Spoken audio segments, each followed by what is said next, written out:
1975, Australians agreed to destroy our economy so that it fitted into a new economic order, the New World Order.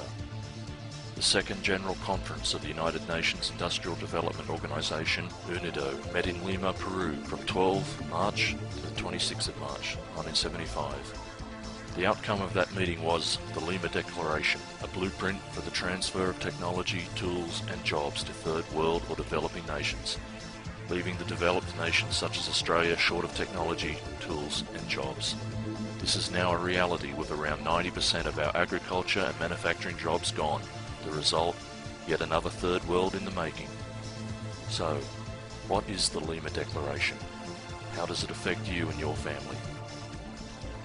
Its correct title is Lima Declaration and Plan of Action on Industrial Development and Cooperation. It is an international trade agreement similar to GATT, the General Agreement on Trade and Tariffs. Australia is a signatory to the Lima Declaration, as it is to many GATT agreements. Australia signed the Lima Agreement with the total support of all major political parties. Whitlam, Fraser, Hawke, Keating, Hewson, Howard, Rudd, the Democrats, the Greens, and the Nationals all subscribe to this type of economic genocide, albeit under different names: North-South Dialogue, GATT, Internationalism, Interdependence, International Monetary Fund, the IMF, World Bank, or the New World Order. All different names for the same plan of control of the world through the money system.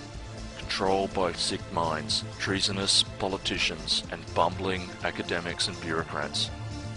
It should be clearly understood that the Lima Declaration is one of many hundreds of international agreements and treaties signed by Australia, usually by one man, the Minister for Foreign Affairs or his nominee, who signs on behalf of all Australians. In 1975, that man was Senator Don Willacy. It should be clearly understood that 99% of Australians do not know what such agreements and treaties are about, nor how they affect their lives, and they are not told deliberately, because if they were, there would be riots in the streets. This video deals very briefly with just one of hundreds of agreements and treaties between the UN and Australia, the United Nations Lima Declaration of 1975.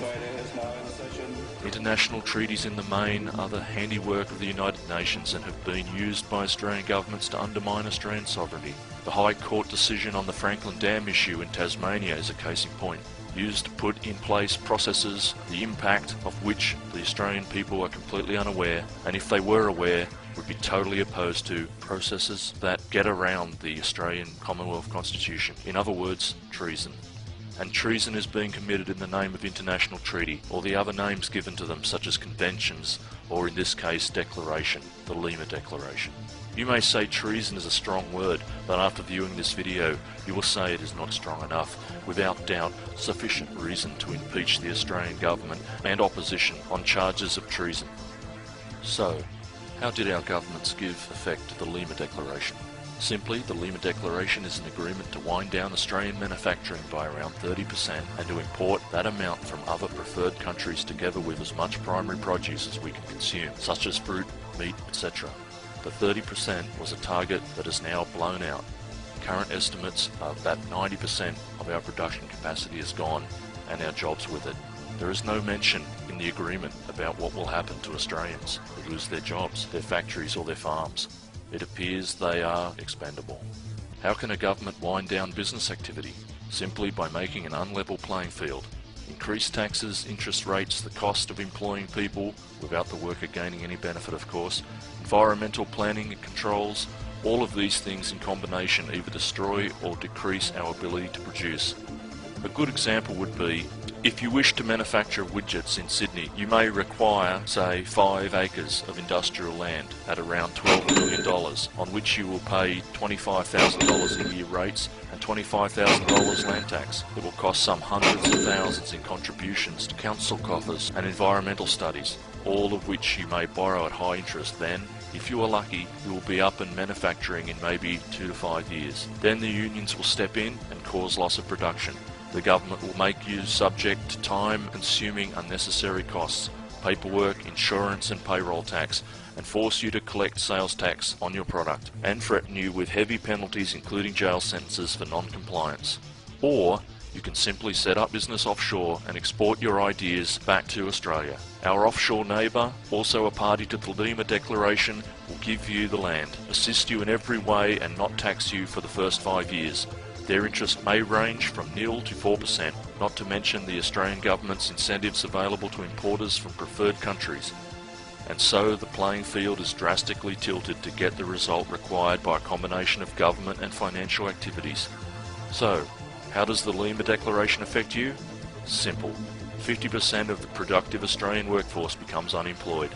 Taxes on the remaining people employed increase to pay for the unemployed. With new shortage of income, you are forced to buy cheaper imports or go without, thereby aggravating the spiral of well-planned economic transfer equals oppression. Government will increase their numbers to cover up the real unemployment statistics and/or change the definition of unemployed. If you work 10 hours a month, you'll be considered employed. We now have more people in government at all levels with little to do, other than think up ways of controlling those who are left to produce what little we don't import, thinking up new revenue raising schemes and raising penalties to ensure their salaries. And last but not least, the obscure reason behind the Lima Declaration. Australia becomes a dependent nation, dependent on other nations for shoes, its machinery, its food, its survival. There is no doubt that within the grand plan of international control, there is no room for self-sufficient nations. Any nation that has all the material it needs and can grow all the food and fibre it needs cannot be totally controlled by any international body such as the United Nations, the International Monetary Fund, or the World Bank. An independent nation, independent in its production of all the things it needs, cannot be brought to heel by sanctions, such as happened in South Africa and Iraq. The international monetary control cannot starve the infants of an independent nation, nor deny them medication, as they did in Iraq. If Australia cannot make its own shoes, clothes and machinery, then others will control us. That is the real purpose of the Lima Declaration, and that is why those who support the Lima Declaration, including those in influential positions, are all traitors. The following are some of the recommendations of the Lima Declaration.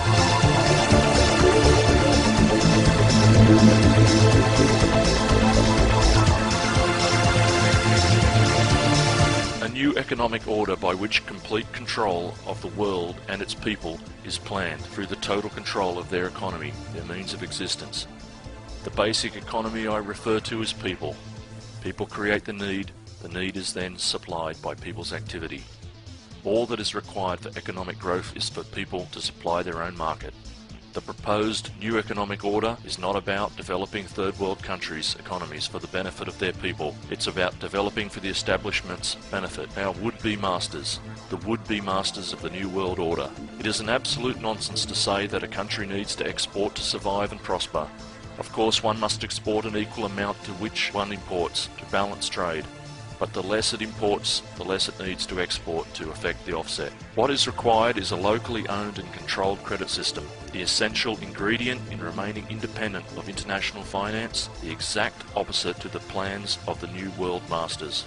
Every country should work toward import replacement, which is exactly the opposite of the strategy set out in the Lima Declaration and exactly the opposite to the current policy of export, export, export.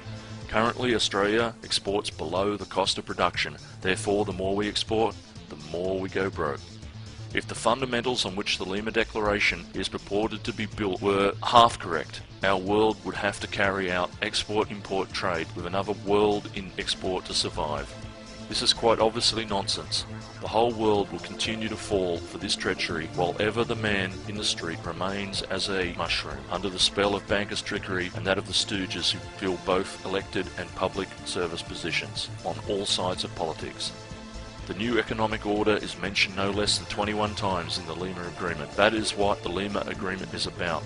Locking the new developing countries into their economic trap and their plans for total world economic control, at the same time reducing developed countries to third world status, clamping the shackles of international debt on every human being, bringing about total world slavery and the legally enforceable shackles of debt chained to the slave master, money power. Every Australian is immediately required to make a decision between debt-controlled slavery in perpetuity or the age of prosperity. Both are eminently possible. One we will have, but which one?